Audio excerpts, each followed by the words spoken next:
Well, sometimes you just have problems in your garden and you don't exactly know what to do, and this is one of those times.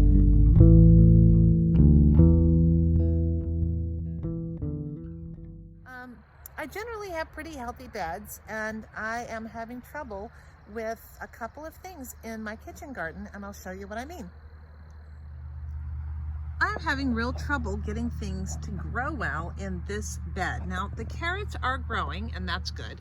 The diathis are definitely doing fine. Those are well established.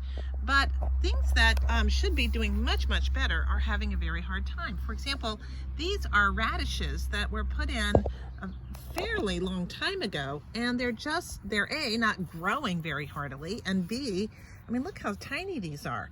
I'll show you by comparison radishes that were put in even later than these. These radishes are the same kind. They are French breakfast radishes, and they were put in after the ones on the other side. And you'll notice they're a lot better. They're bigger, they're greener, and they have bulked up. Even these three. I'm just going to pull this guy right now, and the two smaller ones will continue growing. So yeah, here is the French breakfast radish from this bed that was put in after that other bed.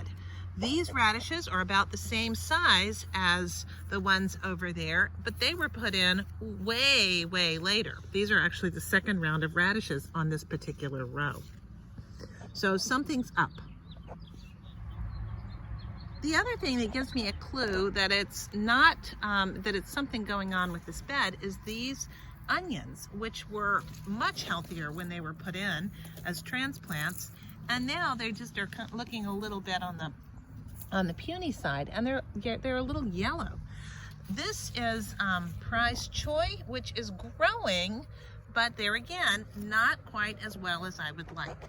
So I think this tells me that there's some sort of nutrient issue here, or possibly the leaves that I put in here in the fall maybe were too carbon rich, and that is depleting the nitrogen supply somewhat, the supply here.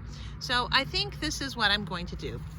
Even though I wouldn't normally put fish emulsion on radishes because it's high nitrogen and I wanted them to bulb up, I think I'm going to do a douse of this bed with fish emulsion and see if it responds. So stay tuned and I'll let you know what's going on with my problem bed, a problem child.